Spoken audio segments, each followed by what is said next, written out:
এবার হেমায়েতপুর ভাটারা ২০ kilometre metro রেলের কাজ শুরু। পদ্মার গতিপথ দ্রুত পাল্টানোয় জাজিরা প্রান্তে বাড়ছে স্রোত, ভাঙন ঠেকাতে প্রস্তুত ৩৬ লাখ ব্লক। আগাম বন্যা থেকে হাওরের বড় রক্ষায় কিশোরগঞ্জে ৫৪টি নতুন ফসল রক্ষা বাঁধ। নির্মাণ কাজে গাফিলতি সহ্য না করার হুঁশিয়ারি, আশায় বুক বাঁধছে কৃষক। আমের রাজধানী চাঁপাইনবাবগঞ্জে ৭০ ভাগ গাছে এসেছে মুকুল, পরিচর্যায় ব্যস্ত মালিকরা। পোকা ঠেকাতে বালাইনাশক ব্যবহারের পরামর্শ। রাজধানীতে চড়া মাছ ও মাংসের বাজার। ইলিশে সয়লাভ মাওয়ার ঘাট, বড় ইলিশ বিক্রি হচ্ছে কেজি প্রতি ৮০০ থেকে ৯০০ টাকায়। এবং বিমানে ত্রুটি থাকায় বোয়িংকে $৬৬ লাখ জরিমানা, সারাতেও মোটা অঙ্কের অর্থ খরচের আশঙ্কা। মার্কিন শেয়ার বাজারে বোয়িংয়ের দরপতন।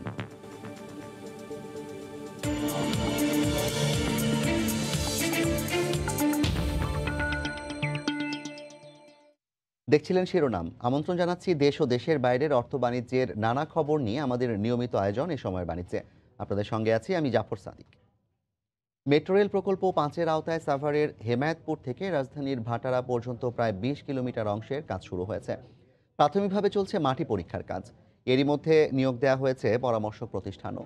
উড়াল ও পাতালের সমন্বয়ে কাজ শেষ হওয়ার লক্ষ্য ২০২৮ সালে। সাভার থেকে গাবতলীর দিকে আসতেই রাস্তার বাঁ দিকে চোখে পড়বে এমন কর্মতৎপরতা। ছোট ছোট ব্যারিকেড দিয়ে চলছে মেট্রো রেল ৫-এর কাজ। মেট্রো রেল ৫-এর সাউদার্ন রুটের আওতায় মাটির সমীক্ষা করতেই এই কর্মযজ্ঞ। উত্তরা থেকে আগারগাঁও পর্যন্ত মেট্রো রেলের কাজ তো প্রায় শেষের পথে। এবার চলছে প্রকল্প ৫-এর আওতায় হেমায়েতপুর থেকে ভাটারা পর্যন্ত মেট্রো রেলের কাজ। এরই অংশ হিসাবে প্রাথমিক পর্যায়ে হেমায়েতপুর থেকে গাবতলী পর্যন্ত এমন 10টি পয়েন্টে চলছে সয়েল টেস্টের কাজ।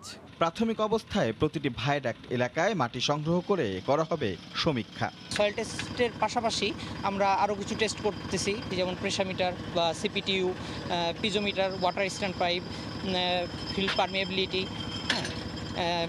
এই ধরনের টেস্টগুলো আমাদের কন্টিনিউ চলতেছে আর কি। ২০ কিলোমিটার দৈর্ঘ্য এই মেট্রো রেল হেমায়েতপুর থেকে শুরু হয়ে গাবতলী, টেকনিক্যাল, মিরপুর ১, মিরপুর ১০, মিরপুর ১৪, কচুক্ষেত, বনানী, গুলশান ২, নতুন বাজার হয়ে যাবে ভাটারা পর্যন্ত। নর্দার্ন রুট হেমায়েতপুর থেকে ভাটারা পর্যন্ত যাবে। এটা আন্ডারগ্রাউন্ডও আছে, আবার এলিভেটেডও আছে। এটার ফিজিবিলিটি স্টাডি আমাদের শেষ হয়েছে, এখন সার্ভেগুলো চলছে। অনেকগুলো সার্ভে আমরা একসাথে শুরু করেছি। উড়াল আর পাতাল দুই মিলিয়েই হবে এই মেট্রো রেল, যার হেমায়েতপুর থেকে প্রথম 5টি স্টেশন হবে উড়াল। এরপর গাবতলী থেকে শুরু হবে পাতাল লাইন। পরের 9টি অর্থাৎ নতুন বাজার পর্যন্ত মাটির নিচ থেকে গিয়ে সবশেষ স্টেশন ভাটারায় হবে উড়াল। এরই মধ্যে নিয়োগ করা হয়েছে এই প্রকল্পের পরামর্শক প্রতিষ্ঠান। যতগুলো সার্ভে করার কথা ছিল এবং স্টাডি করার কথা ছিল সেইগুলি শুরু হয়েছে। আর এটার বেসিক ডিজাইনের কাজটা চলছে, কারণ বেসিক ডিজাইন শেষ করে ডিটেল ডিজাইনে যেতে হবে। এখানে অগ্রগতি ৫১%। সরকারি বেসরকারি মিলিয়ে এই প্রকল্পের নির্মাণ ব্যয় হচ্ছে ৪১,২৩৮ কোটি ৫৪ লাখ টাকা, যা ২০২৮ সাল নাগাদ শেষ হবার কথা রয়েছে। রাশেদ লিমন, সময় সংবাদ, ঢাকা। পদ্মার গতিপথ আবার দ্রুত পরিবর্তন হওয়ায় মাওয়ায় চর পড়েছে, আর স্রোত বাড়ছে জাজিরার দিকে। সংশ্লিষ্টরা বলছেন, প্রাকৃতিক কারণে এই পদ্মা জাজিরা এলাকায় রুদ্রমূর্তি ধারণ করতে পারে। তাই কাঁঠালবাড়ি ঘাট সরিয়ে সেখানে নদী শাসনের কাজ চলছে পুরোদমে। বিস্তারিত নাসির উদ্দিন উজ্জ্বলের রিপোর্টে, ছবি তুলেছেন আবু সাইদ। পদ্মা গতিপথ পাল্টে মাওয়া থেকে জাজিরার দিকে স্বরূপে আবির্ভূত হতে যাচ্ছে। আজ করতে পেরে আগে ভাগে নদীকে নিয়ন্ত্রণে নেওয়া হয়েছে নানা পদক্ষেপ। কাঁঠালবাড়ি থেকে ফেরিঘাট সরিয়ে নেওয়া হয়েছে বাংলা বাজারে। কাঁঠালবাড়ির কাছে পদ্মায় উচ্চ ক্ষমতার 4টি ড্রেজার একযোগে কাজ করছে। ভাঙনের আশঙ্কায় প্রস্তুত রাখা হয়েছে ৩৬ লাখ ব্লক। নদী যেভাবে ধেয়ে আসছে, আমাদের যেভাবে কাজ চলতেছে, যে আমাদের বিশ্বাস যে বর্ষা হওয়ার আগে আমাদের কাজ শেষ হবে। জাজিরা সাইডে প্রায় ১০.৫ কিলোমিটার পর্যন্ত আমরা এদিকে প্রোটেকশন করতেছি স্লোপের। এই নদীর পাড়ের প্রোটেকশন করে আসতেছি। পদ্মা সেতুর নদী শাসন প্রকৌশলীরা বলছেন পদ্মার মূল চ্যানেল মাওয়া প্রান্তের 14 নম্বর পিয়ার থেকে জাজিরা প্রান্তের 22 নম্বরের কাছ দিয়ে প্রবাহিত হচ্ছে। প্রাকৃতিক কারণেই নদীপথ পরিবর্তন হচ্ছে, তাই বর্ষার আগেই পদ্মাকে নিয়ন্ত্রণে সব প্রস্তুতি নেওয়া হয়েছে।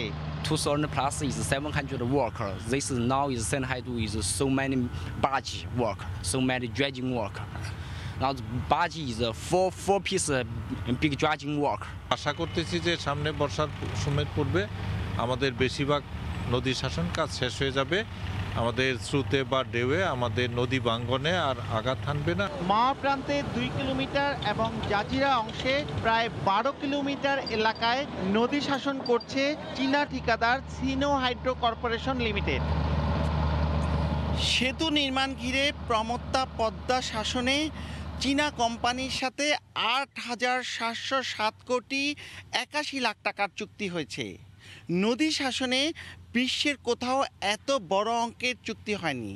বিশ্ব রেকর্ডের এই চুক্তির কাজের অগ্রগতি এখন প্রায় 80%। নাসিরউদ্দিন উজ্জ্বল, সময় সংবাদ, মুন্সিগঞ্জ। কিশোরগঞ্জের হাওরে আগাম বন্যার পানি থেকে বোরো ধান রক্ষায় নির্মাণ করা হচ্ছে 54টি নতুন ফসল রক্ষা বাঁধ। এতে করে জমির ফসল রক্ষা পাবে বলে আশা করছেন কৃষকরা।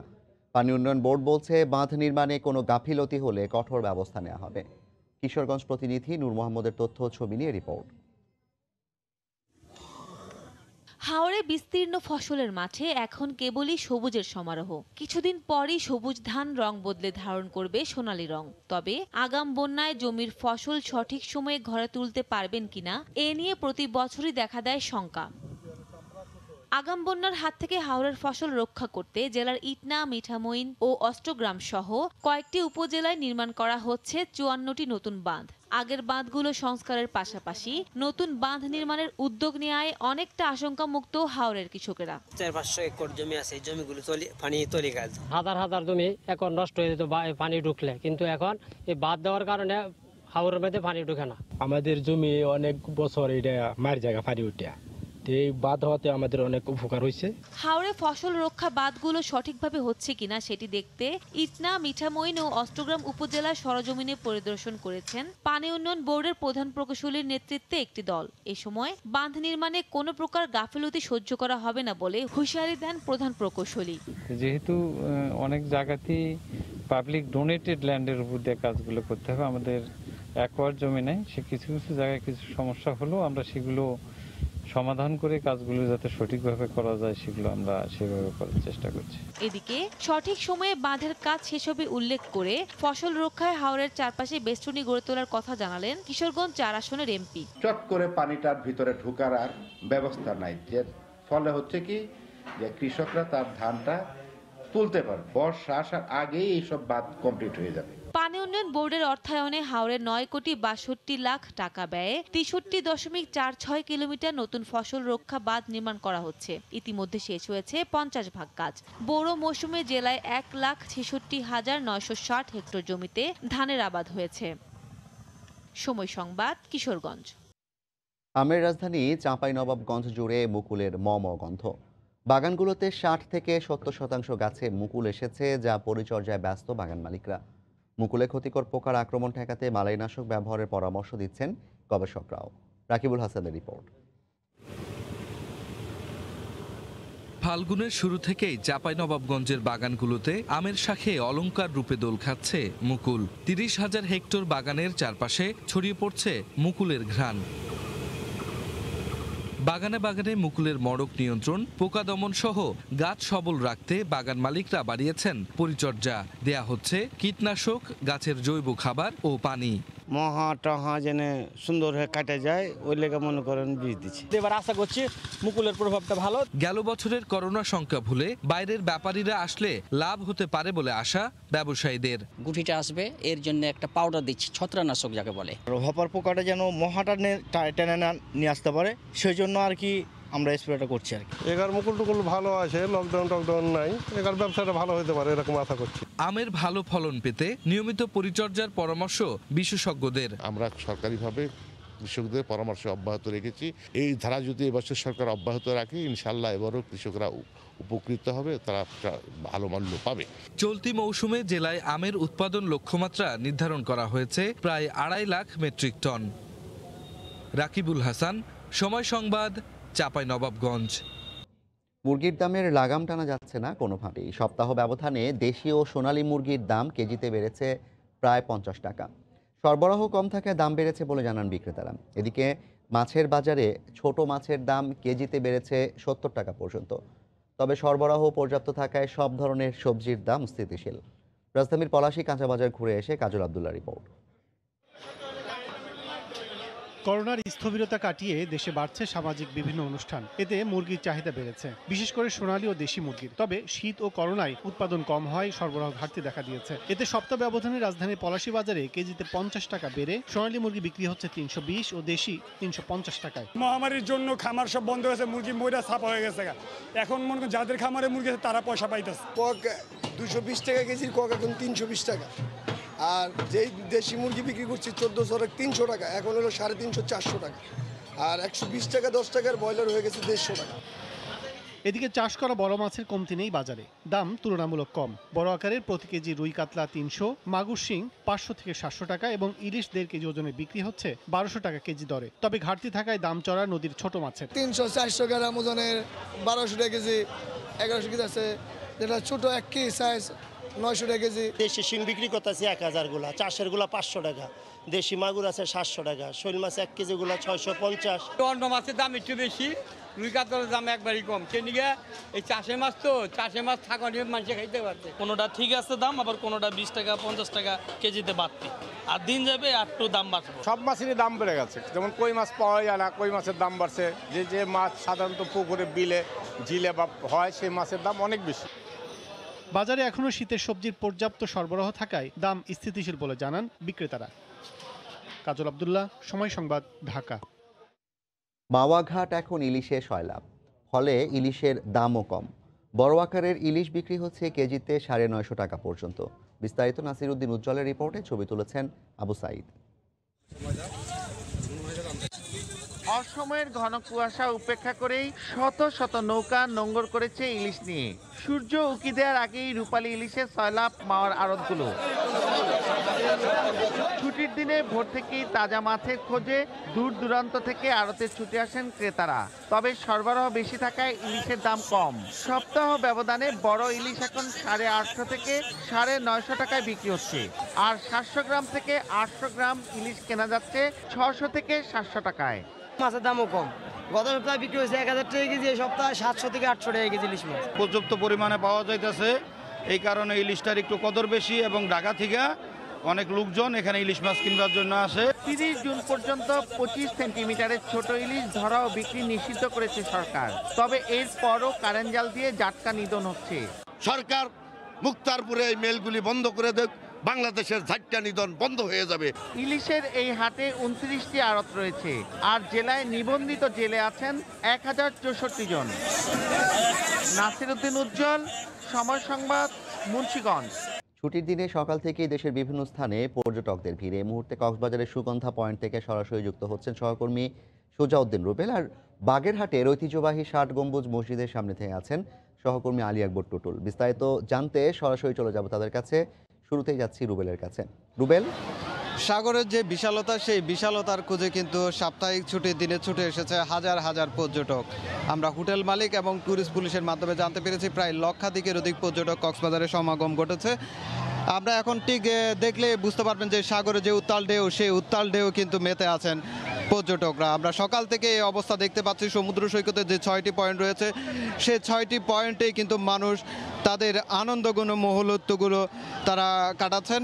অন্যদিকে এসব যে মানুষজন এসেছে, এই মানুষজন আসার কারণে কিন্তু এখানকার যারা ফটোগ্রাফার আছে সৈকতের, জেট স্কি চালক কিংবা যারা ঘোড়া চালক, বিচ বাইক চালক রয়েছে, তারা কিন্তু খুব আনন্দে রয়েছে তারা। কারণ হচ্ছে পর্যটকদের কাছ ছবি এবং যারা জেট স্কিতে চড়িয়ে যে আয় করছে, আয় দিয়ে তাদের ভালোভাবে সংসার চলছে বলে আমাদেরকে জানিয়েছেন। অন্যদিকে এখানে যে বিপুল সংখ্যক পর্যটক এসেছে, এসব পর্যটকের নিরাপত্তায় কিন্তু তারা যথাযথ ব্যবস্থা নিয়েছেন। তারা পর্যটকরা যেহেতু এসেছে তাদের জন্য যাতে সমুদ্র স্নান কিংবা যারা পর্যটন স্পটগুলো রয়েছে সেই পর্যটন স্পটগুলোতে যাতে কোনো ধরনের সমস্যা না হয় সেভাবে তারা কাজ চালিয়ে যাচ্ছেন বলে আমাদেরকে জানিয়েছেন। তবে এখানে লাইফগার্ড কর্মীরা আমাদের যে বিষয়টি বলছে, যেহেতু লক্ষাধিকের অধিক পর্যটক এসেছে সেই পর্যটকদের নিরাপত্তায় তাদের হিমশিম খেতে হচ্ছে, কারণ এখানে লাইফগার্ডের সদস্য রয়েছে 25 জন। সেই 25 জন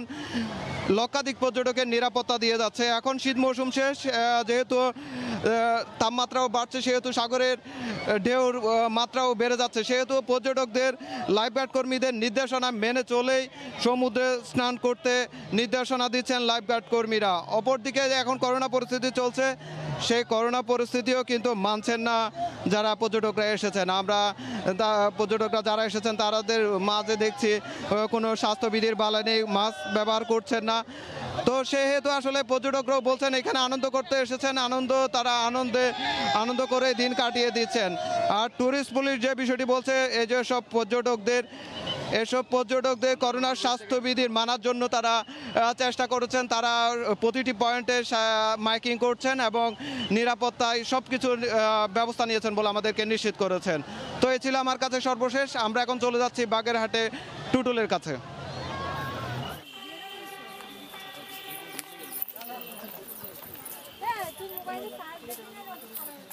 রুবেল, আপনাকে ধন্যবাদ জানাচ্ছি বাগেরহাট থেকে বিশ্ব ঐতিহ্য ষাট গম্বুজ মসজিদে। আমি আসলে আপনাকে জানাতে চাচ্ছি যে সময় সংবাদে দর্শককে জানা যাচ্ছি যে বাগেরহাটের বিশ্ব ঐতিহ্য দুটি অবস্থিত, একটা সুন্দরবন, একটা ষাট গম্বুজ মসজিদ।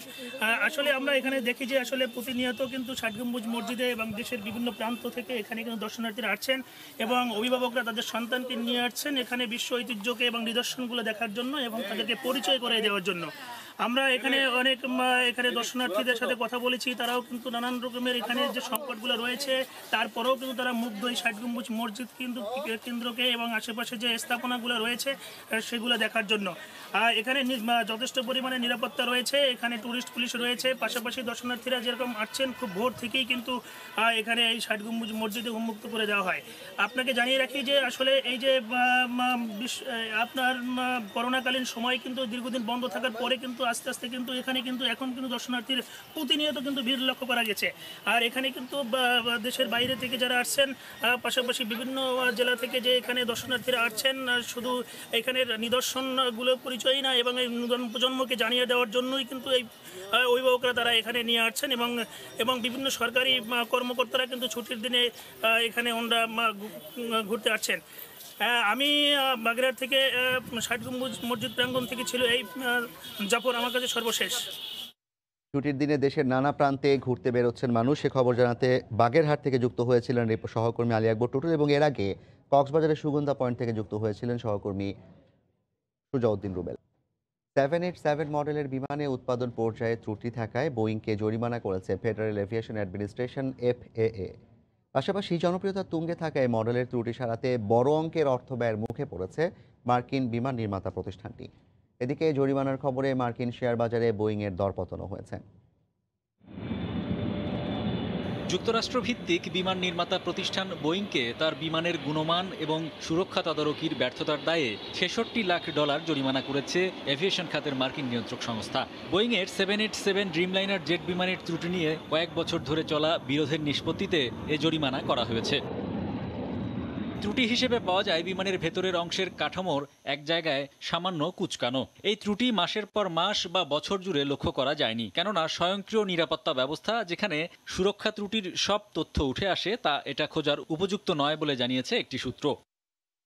বোয়িং এখন তার পার্কিংয়ে থাকা এই মডেলের কমপক্ষে 88টি বিমানের ত্রুটি সারাতে প্রাণান্ত চেষ্টা চালাচ্ছে বলে জানা গেছে, যেখানে এক একটি বিমানের ত্রুটি অনুসন্ধান এবং তা সারাতে 1 মাসের মতো সময় লাগবে। সব মিলিয়ে বোয়িংয়ের লোকসান কয়েকশো মিলিয়ন কিংবা কত বিলিয়ন ডলার ছাড়াবে তা নির্ভর করছে কতগুলো বিমানে ত্রুটি পাওয়া যায় তার উপর। নিরাপত্তা চুক্তি 2015 পরিপালনে ব্যর্থতার দায়ে বোয়িংকে ফেডারেল এভিয়েশন অ্যাডমিনিস্ট্রেশনের জরিমানা করার খবর আন্তর্জাতিক গণমাধ্যম রয়টার্সে প্রকাশের পরই পুঁজিবাজারে দিনের শেষ ভাগে 5.5% বেশি দাম পড়ে যায় শেয়ারটির। এর আগে বোয়িং 2015 সালেও মামলা নিষ্পত্তিতে $1 কোটি 20 লাখ জরিমানা দিয়েছে। প্রতিষ্ঠানটির এক মুখপাত্র ইমেইল বার্তায় বলেছেন, জবাবদিহিতার মাধ্যমে তারা সর্বোচ্চ মানের সুরক্ষা নিশ্চিত করবেন। তিনি জানান, বোয়িংয়ের প্রকৌশলীরা ত্রুটি অনুসন্ধান এবং কোনো রকম ঝুঁকি ছাড়াই জেটগুলো যাতে উঠতে পারে তা নিশ্চিতে কাজ করছেন। উৎপাদন পর্যায়ের এই ত্রুটির কারণে বোয়িংকে গত বছরের অক্টোবর থেকে তার 787 মডেলের বিমান সরবরাহ বন্ধ রাখতে হয়েছে। যদিও করোনা মহামারীর থাবায় নগদ অর্থ বা তারল্য সংকটে ভুগছে প্রতিষ্ঠানটি। জ্বালানি সাশ্রয়ী এই মডেলের বিমান এভিয়েশন খাতে তুমুল জনপ্রিয়তা পেয়েছে। 1882টি বিমানের বিক্রয়াদেশ পেয়েছে বোয়িং, যার অর্থমূল্য 150 বিলিয়ন বা $15,000 কোটি। হরিপদ সাহা, সময় সংবাদ। আপনার পড়া বইয়ের বিনিময়ে নিয়ে যান পছন্দের অন্য বই, এমন ধারণায় রাজধানীর রবীন্দ্র সরোবরে চলছে বই বিনিময় উৎসব। এই মুহূর্তে সেখানে আছেন সহকর্মী ফয়সাল মোর্শেদ। সরাসরি যাচ্ছি তার কাছে। ফয়সাল, বইয়ের উৎসব যদিও এবছর করোনার কারণে চিরচেনা সেই 21শে ফেব্রুয়ারির অমর 21শে গ্রন্থমেলা এখন অনুষ্ঠিত হয়নি। মার্চের 18 তারিখে সেটি অনুষ্ঠিত হওয়ার কথা রয়েছে, কিন্তু রাজধানীর রবীন্দ্র সরোবরে আজ বেলা 11টা থেকে সন্ধ্যা 6টা পর্যন্ত চলছে বইয়ের উৎসব। যদিও এটি চিরচেনা সেই বইয়ের মতো নয়, বই উৎসবের মতো নয়, এটি হচ্ছে বই বিনিময় উৎসব। যারা বই বিনিময় উৎসবে এসেছেন তারা সবাই তাদের বাসায় যে বই তারা পড়েছেন ইতোমধ্যে, বা কারো কাছে হয়তো বা অতিরিক্ত বই রয়েছে, একটি বইয়ের হয়তো বা তাদের কাছে 2টি কপি রয়েছে, তারা বই নিয়ে এসে এখানে তারা বিনিময় করতে পারছেন। বই বন্ধু এই উৎসবের আয়োজন করেছে। যারা আয়োজন করেছেন তাদের সঙ্গে কথা বলেছে, তারা বলেছেন যাদের বাসায় অতিরিক্ত বই রয়েছে তারা এখানে একটি বই দিয়ে তারা একটি বই পেতে পারেন এবং একজন সর্বোচ্চ 10টি বইয়ের বিনিময়ে 10টি বই পেতে পারেন। এখানে গল্প, উপন্যাস, ইতিহাস, ভ্রমণ কাহিনী সহ অন্যান্য বই যেরকম রয়েছে প্রাতিষ্ঠানিক বইও। প্রাতিষ্ঠানিক বইয়ের বিপরীতে এখানে প্রাতিষ্ঠানিক বই পাওয়া যাবে। যারা বই বিতরণ উৎসবে অংশ নিয়েছেন, আপনি দেখতেই পাচ্ছেন এখানে প্রচুর পরিমাণ মানুষ আসলে অপেক্ষা করেছে সকাল থেকে। যদিও 10টা থেকে শুরু হওয়ার কথা ছিল, কিন্তু শুরু হয়েছে বেলা 11টায় এবং প্রচুর মানুষ কিন্তু এখানে উপস্থিত হয়েছেন। তাদের সঙ্গে কথা বলেছি, তারা বলছেন বই যেমন জ্ঞান বৃদ্ধি করে, ঠিক তেমনি একজন মানুষের কাছে তো সব ধরনের বই আসলে থাকতে পারে না বা থাকেও না। তো এই বই বিতরণ উৎসব তাদেরকে সেই সুযোগ করে দিয়েছে। যারা বই পড়েছেন, যে বই তাদের পড়া হয়ে গেছে সেই বই তারা অন্য কারো কাছে দিয়ে দিচ্ছেন এবং বই দেওয়ার মাধ্যমে তাদের সেই জ্ঞান সেই জ্ঞানের বিতরণ চলছে। আসলে তারা বলছেন এই বই বিতরণ উৎসবের এই আয়োজনটি আসলে অসাধারণ ভূমিকা পালন করবে, তাদের জ্ঞানের বৃদ্ধিতে এটি সহায়ক হবে। এবং আপনি জানেন করোনার মধ্যে বই বিতরণ উৎসব চলছে এবং এখানে স্বাস্থ্যবিধি মেনেই কিন্তু বই বিতরণ উৎসব পালন করা হচ্ছে। যারা এসেছেন তাদের সবাইকে স্যানিটাইজ করতে হচ্ছে এখানে এবং বেশিরভাগই, যদিও শতভাগ বলবো না, বেশিরভাগকে দেখেছি বই বিতরণ উৎসবে তারা মাস্ক পরেছেন এবং স্বাস্থ্যবিধি মেনে চলার চেষ্টা করছেন।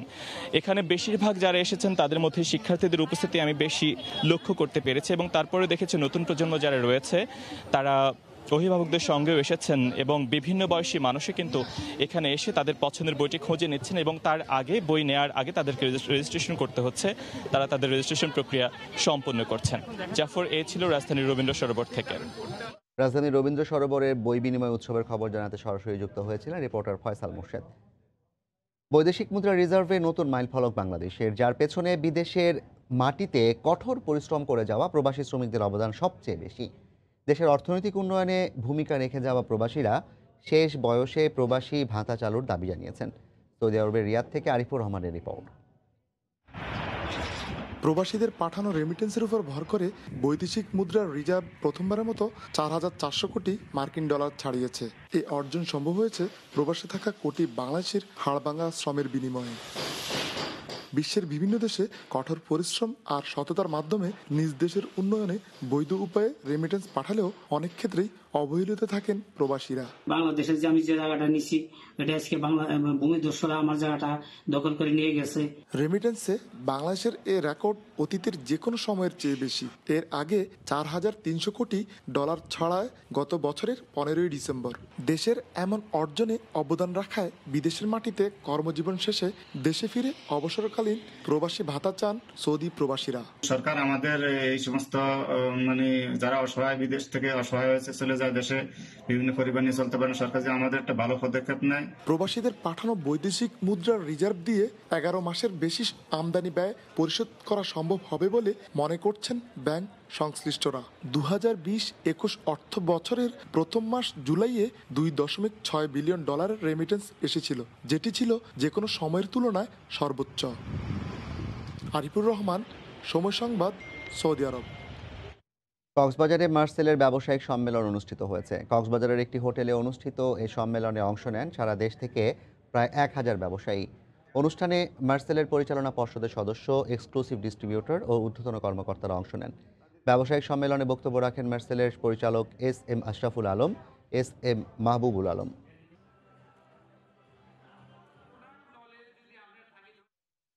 লেনদেন ও সূচকের পতনের মধ্য দিয়ে আরেক সপ্তাহ পার করল দেশের প্রধান পুঁজিবাজার ঢাকা স্টক এক্সচেঞ্জ। সপ্তাহ ব্যবধানে প্রধান সূচক কমেছে 60 পয়েন্ট, দাম হারিয়েছে বেশিরভাগ প্রতিষ্ঠান। আর গেল সপ্তাহ জুড়ে দৈনিক গড় লেনদেন কমেছে 34%। কামরুল হাসান সবুজের রিপোর্ট। গেল সপ্তাহের প্রথম কার্যদিবস 21শে ফেব্রুয়ারি হওয়ায় দেশের প্রধান দুই পুঁজিবাজার ঢাকা ও চট্টগ্রামে লেনদেন শুরু হয় সোমবার। এদিন ঢাকা স্টক এক্সচেঞ্জ ডিএসসিতে লেনদেন হয় 467 কোটি টাকার শেয়ার ও মিউচুয়াল ফান্ড, যা এর আগের সপ্তাহের শেষ কার্যদিবসের তুলনায় 227 কোটি টাকা কম। এদিন 90 পয়েন্ট কমে প্রধান সূচক দাঁড়ায় 5385 পয়েন্টে। টাকার অঙ্কে পুরো সপ্তাহের সবচেয়ে কম লেনদেন হয় এদিনই। মঙ্গলবার লেনদেন বেড়ে দাঁড়ায় 592 কোটি টাকায়। এদিন আরও 67 পয়েন্ট হারায় ডিএসসির প্রধান সূচক। টানা 2 দিনে প্রধান সূচক 157 পয়েন্ট কমার পর বুধবার সূচকে যোগ হয় 67 পয়েন্ট। তবে আগের দিনের তুলনায় 62 কোটি টাকা কম লেনদেন হয় দেশের প্রধান পুঁজিবাজারে। সপ্তাহের শেষ কার্যদিবস বৃহস্পতিবার ঢাকা স্টক এক্সচেঞ্জে লেনদেন ও সূচক ওঠে সপ্তাহের সর্বোচ্চ পর্যায়ে। এদিন সূচক বেড়ে দাঁড়ায় 5416 পয়েন্টে, আর আগের দিনের চেয়ে 216 কোটি টাকা বেড়ে এদিন লেনদেন হয় 746 কোটি টাকা। গেল সপ্তাহে হাতবদল হওয়া 371টি শেয়ার ও মিউচুয়াল ফান্ডের মধ্যে দাম বেড়েছে 121টির, কমেছে 126টির এবং দামের কোনো পরিবর্তন আসেনি 118টি প্রতিষ্ঠানের। পুরো সপ্তাহের হিসাবে দাম বাড়ার তালিকায় শীর্ষে থাকা 5 প্রতিষ্ঠান হল Robi Axiata limited, Orion pharma limited, Vanguard, AML Rupali bank balanced fund, Walton hitech industries limited ও Summit power limited.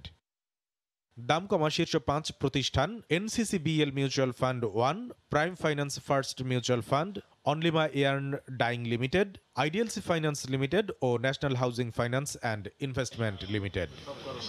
Kamrul Hasan Sabuj, Somoy সংবাদ, ঢাকা। এ সময় বাণিজ্যের শীর্ষ সংবাদগুলো জানিয়ে দিচ্ছি আরেকবার। এবার হেমায়েতপুর ভাটারা 20 কিলোমিটার মেট্রো রেলের কাজ শুরু। পদ্মার গতিপথ পাল্টানোতে জাজিরা প্রান্তে বাড়ছে স্রোত, মোকাবিলায় প্রস্তুত সেতু বিভাগ। আগাম বন্যা থেকে বোরো রক্ষায় কিশোরগঞ্জে হাওরে 54টি নতুন ফসল রক্ষা বাঁধ। নির্মাণ কাজে গাফিলতি সহ্য না করার হুঁশিয়ারি, আশায় বুক বাঁধছে কৃষক।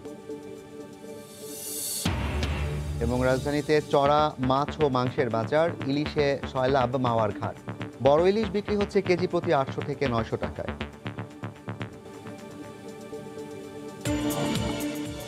এই ছিল এ সময় বাণিজ্যে, সঙ্গে থাকুন সময়।